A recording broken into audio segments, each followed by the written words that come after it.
Leading Ideas Talks podcast is brought to you by the Lewis Center for Church Leadership of Wesley Theological Seminary in Washington, D.C.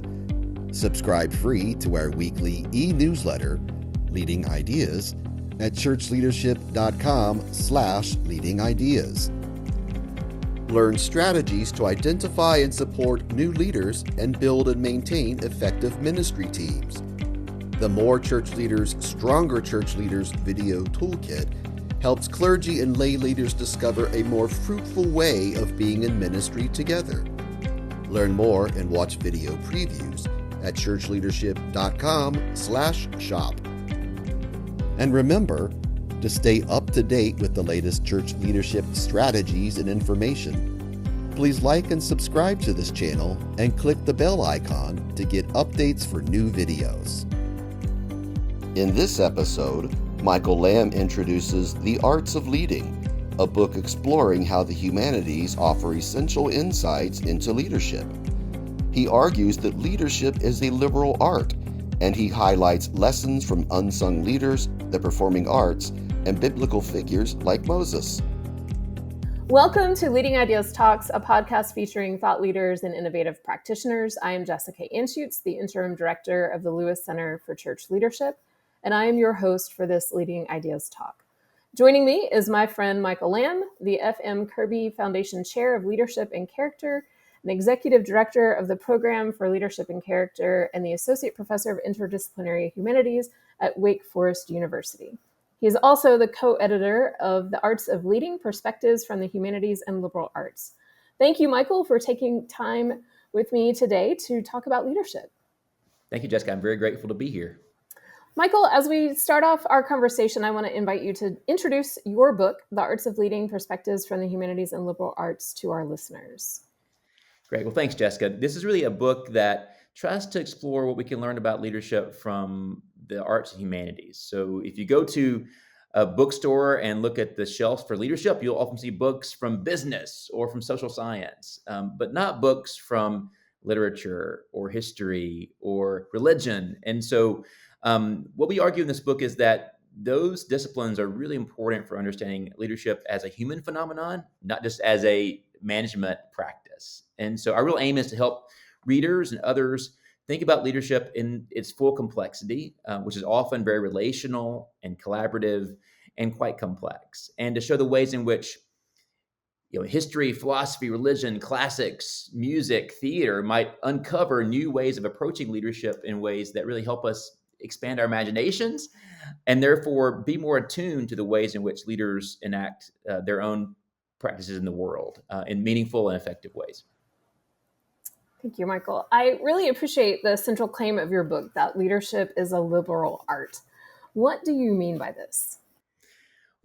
Jessica, we went to liberal arts colleges, and when we hear about liberal arts, we often think about the ways in which a university might teach certain disciplines. But the actual root of the word liberal art comes from Latin. It means the arts that help make us free, from liber, meaning free.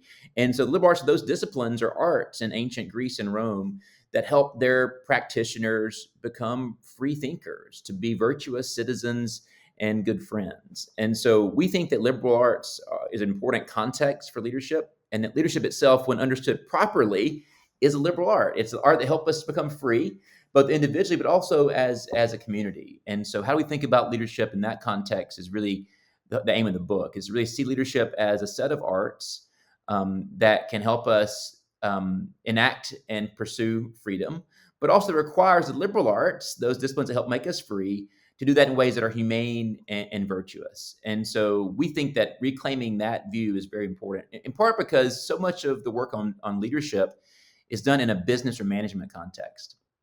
It's not thinking about the kind of complex lessons of history or philosophy or religion that are so crucial to how we think about what human beings are and how human beings work together to achieve common goods. And so we think that those liberal arts are crucial to making sure we produce leaders who do care about freedom and about virtue and can resist tyranny and domination that might actually exclude freedom or prevent others from actually working toward the common good. One of the things I also really appreciated about the book is that you have chapters from a wide variety of leaders in different fields that have so many different leadership lessons that we can draw on from the liberal arts. And I'm wondering if there may be one of those lessons that most surprised you. And if so, what is it and why? Yeah, well, there's so many surprises in this book for me. When I first began, this book began as a conference we held at Wake Forest with the Oxford Character Project back in 2019. And we had the idea for the book, and we were just really encouraged by how many people came to the conference, but also how many new insights emerged over the course of that weekend. And so I've been really surprised by the ways in which the visual and performing arts, especially, can really unlock new insights on leadership. We often think about leadership as this kind of set of practices, but don't think about the ways in which acting might help us think about how we show up and perform certain roles in the world. And there's a great chapter by Melissa Jones Briggs, who teaches at Stanford's Business School, on how she uses acting techniques to help train future leaders to think about how they're showing up and revealing their identity, or perhaps covering their identity in ways that might make them safe for a certain kind of role. So thinking about acting as a kind of technique was really surprising for me. Likewise, there's a great chapter by Pegram Harrison, who teaches at Oxford's Business School, about his own experience teaching leadership through conducting. He himself is a trained musician, but also a scholar of literature and humanities. And he does great workshops where he actually trains leaders by actually giving them a chance to lead a choir. Probably a pretty common experience for many church leaders who listen to this podcast. And what he shows is that, if you ask someone who doesn't know music to go conduct a choir, they'll often start by raising their hands and trying to figure out what they're doing. It creates chaos, right? And so he says often the first thing leaders should do is ask what their choir needs, right? Never think to ask what they need. They just kind of assume they should start waving their hands and directing in some way. And so it shows the ways in which a common practice like conducting in the arts might help us sort of center not the leader, but those who are being led in ways that makes their voices important to the process of achieving a common good. And so those kind of insights about what we can learn when we sort of shift our perspective on leadership was really exciting for me, and really opened my own views about how other forms of art, from poetry to painting and portraiture, might illuminate different aspects of leadership. I think you're so right in that there are so many different lessons highlighted in the book. And I really, truly think there's something for everyone in it. You've shared some about what has most surprised you. I'm curious now about what most challenged you. There's some really challenging chapters in this book. And I think what I really appreciated about them was the ways in which many chapters really elevate sort of unsung leaders or lesser known leaders as being crucial to what leadership is. So, for example, there are a few chapters on the Civil War as a context for leadership. And we might think about the Civil War as being this case of, political leaders like Lincoln, for example, or military generals like Grant, who are making a difference. But what Tvolia Glimp, for example, shows is that we also can't ignore the role of enslaved people and refugees in the war. And she sort of does a really deep dive into how these leaders, not often told as part of the history, were making real change in resisting sort of injustice and helping to promote freedom. And so by lifting up these unsung heroes, she shows how we should think about leadership in a much more expansive way. And also how we think about learning from history. Often now, many people will do staff rides, as they're called, of various battlefields. Glimp suggests we actually do staff rides of different plantations to understand the ways in which people on those plantations were enacting resistance and helping to sort of produce conditions for their own freedom. And so I think it helps us think about ways in which we both understand what leadership is, but also how we look to history and which history we look to understand our own roles as leaders, and how we then use that history to expand our leadership in productive and really imaginative ways. Thank you so much for highlighting the unsung leaders aspect of the book. In chapter 6, Marla Frederick writes about women's work and the question of leadership. And she says, one cannot look for leadership only in the polished photos adorning the halls of our institutions. Leadership is about who gets the work done advances the cause of the institution, and creates a vision for future generations. How does her chapter and her work help us think about the unsung leaders? This is one of my favorite chapters in the book. Marla is the dean of Harvard Divinity School, and she's a great scholar of various traditions in the Black church. And she's done a lot of work on ethnographies of various churches and communities there. And she's a beautiful chapter about her own home church in Sumter, South Carolina, First Baptist Missionary Church, which was founded in 1868. It's 3 years after the Civil War ended, by those who were formerly enslaved. And the record historically has been that it's these celebrated men who are the founders of this church. But when she dug into the archives at her home church to celebrate its anniversary, she found a different story there. It was actually three women, Tilda Bush, Minnie Blair, and Mary Mitchell, who, quote, organized the church, according to the archives. And so she really was sort of surprised by this lesson, how sort of history often erases those who actually did the work of leadership. And so her real goal in this chapter, both through her history of this church, but also her work in North Carolina to discover women leaders in the Black church, is to show the ways in which it's those people doing work between Sundays, not just on Sunday morning, who are often the leaders of these communities. Those who really see leadership not as an individual matter of charisma or of a power or office, but who see it as those who try to advance the common good and do the work not just in a public way, but often in very invisible ways, to serve other members of the church, to help their communities, to deliver meals or take people to the doctor in ways that often aren't seen, but really make the difference at bringing the community together. And I think her chapter really gives us a sense of what it means to actually be a leader in ways that might not be as public, but can be equally or even more powerful. How might churches think about celebrating these unsung leaders?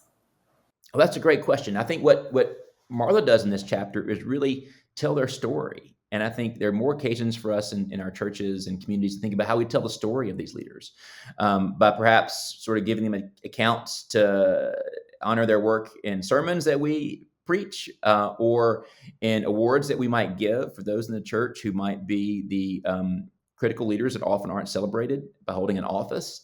Or by actually inviting people in the church to tell stories. One thing that we do in our own team at Wake Forest is we have a session of our team meetings where we invite members of our team to shout out others on our team who've done really good work that week or that month. And I think given occasions for us to publicly acknowledge this work and its real impact helps us all remember the value of it, and also makes others feel seen in that moment. So the more that we can do as communities, be it in a church or a university, to elevate those sort of invisible leaders, but also to acknowledge the work they do as not just valuable, but essential to the actual operation of that community. And I think that's what her chapter really does, is show that it's not just a additive kind of addition to the community. Actually, it's the core of this work. And I think the more we can sort of recognize the core is not just one person, not one charismatic leader, but a whole community of people, that kind of interdependence can help us overcome the kind of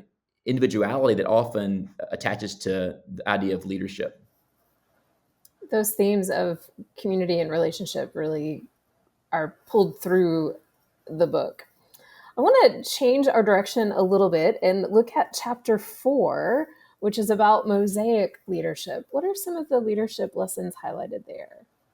This is a great chapter by Alan Middleman, who's a scholar of Jewish thought and has really studied Moses' leadership for a long time. And what Middleman shows is that there are many different ways that Moses is portrayed in the history of interpretation. Some by Martin Buber as this worldly failure who really did not actually achieve his goals of carrying his people into the promised land, but was led by a divine calling that kind of transcended this world. Whereas somebody like Machiavelli sees Moses as this armed prophet who's using force to really lead a people in a different way, often with violence as one part of that. He offers a much less sort of known view, which is from the rabbis in the Midrash, where Moses is really portrayed as a much different kind of leader, one who cares about being effective, but not by exercising power in violent or vicious ways, but by really using persuasion, not coercion. So he's engaged in exchanging reasons with those in his community and building authority by actually building trust. And that is really built through his character. And so his own approach to seeking the common good, not just his own interests. And so it's a much more expansive vision of leadership that really centers the importance of character, and also really ensuring that leaders' aims are geared toward the community, not just their own interest. And I think both Buber and Machiavelli missed that part of his leadership and how they sort of portray him in these kind of stark terms. And it's a much more mundane vision of leadership, Middleman argues, but often one that's actually more relevant to us, because we're not, in our world, not going to be armed prophets, we hope, or worldly failures. We want to be effective in what we do. But that often means that we do it in ways that is less dramatic, but often quite impactful. Michael, I know a lot of your work centers on leadership and character. So I want to build on your answer in thinking about this and ask you, how might churches do a better job of thinking about leadership and character? Well, that's a great question. I think there are a lot of things that I've learned in my own experience at a university that's helped me think about leadership in a different way. I think one is this centering character. In a leadership position, it's often easy to center either policy or structure as being what leaders do. They either occupy an office that has a role in a hierarchy of an organization, or they make policies that shape the larger community. Those are really important functions of leadership. But what those often do is really stress the institutional part of leadership, not the personal part and the human part. And I think leadership is fundamentally relational. Without people who might follow us, there can be no leaders. So leaders are really someone who build relationships. And often we see that the most important relationships are those that are built on trust, and that trust really depends on character. And so it's really centering these key virtues that are important for the church, like compassion, imagining someone who might be struggling, how you might show compassion to them. It's humility, to recognize our own limits, and the planks in our own eyes before we start criticizing others. And courage, to be able to voice views and perspectives that often might challenge the status quo, but then it can invite people into a conversation that really helps to imagine a wider community. And so I think about those virtues are really important for us. Now, they're part of the tradition of Christianity in a very central way, but often we see those as more a content for a sermon than our own way of imagining our way of being in the world. And so the more we can embody those examples and therefore be an exemplar for others in our community, while also recognizing that we also are imperfect, that we're not a fully formed person yet, and that we're on our own journey. I think that kind of humility invites them into a shared journey of toward a common goal, not just as one person above them leading them in a certain direction. So I think the more we can sort of think about character as part of leadership, the more we'll be able to center those relationships that are crucial for building authority, but also helping build trust. Thank you so much, Michael, for emphasizing that it's ongoing work for all of us and takes effort and intentionality as we strive to lead. I could probably spend the rest of the afternoon talking with you, but we do not want to keep our listeners forever. So we'll move toward the end of our conversation. I've got 2 more questions for you. What words of advice do you have for church leaders who are leading change? Well, change is hard. And I think, change can be very difficult for both the leaders, but also for the congregations. And so I think, again, I think the virtues are really important here. So first, I think having a clear sense of purpose. Why are we changing? It's change on its own is not enough.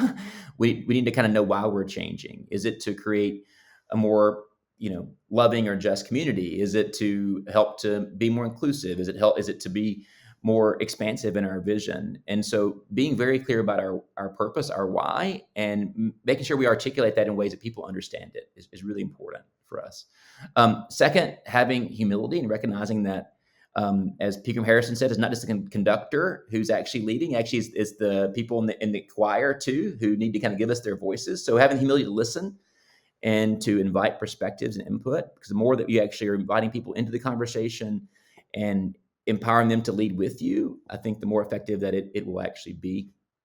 I think third, having empathy for people who might have different perspectives on change, and finding ways to really help to understand their perspectives and make sure they feel seen, if not always agreed with. That's going to be really important for maintaining unity in the midst of change. And then courage, I think, is a crucial virtue. Anytime that change is happening, it takes a lot of courage. There will be obstacles to it. There will be people who challenge such change. So knowing your why, knowing your purpose can give you resilience and courage in the face of those challenges, because you actually know you're doing it for a good reason. If you begin to second guess yourself, then that becomes really difficult. But if you also lack humility to actually question your own views, then you might lead people in the wrong direction, or perhaps leave people behind who might otherwise come with you. And so I think those key virtues are really invaluable for navigating change in our current moment. Thank you so much, Michael. It's been a joy to talk with you today. As we wrap up, I want to ask you, what is your hope for church leaders? Well, thank you, Jessica. I think a lot about hope. I've written a whole book on hope and the work of St. Augustine. And I think my hope is that church leaders really see themselves as people who not only profess a certain vocation or tradition, but also try to practice and live it. And I think the more that we can make sure that our professions, be that as teachers in the classroom or as preachers in the pulpit, embody our deepest values, and that we do that not just in superficial ways, but in real ways that are often unseen.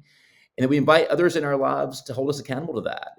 Some of my best sort of friends become great accountability partners for me and help me sort of recognize when I'm falling short of my aspirations, but also help give me guidance and support when I need a boost. And so I think finding those relationships among people, both within our churches, but also beyond our churches, can be invaluable for us as we really advance the change that the world needs. Great. Thank you so much, Michael. Thank you, Jessica. It's been a delight to talk today. Thanks for joining us for Leading Ideas Talks. Please like and subscribe to this channel and click the bell icon to get updates for new videos.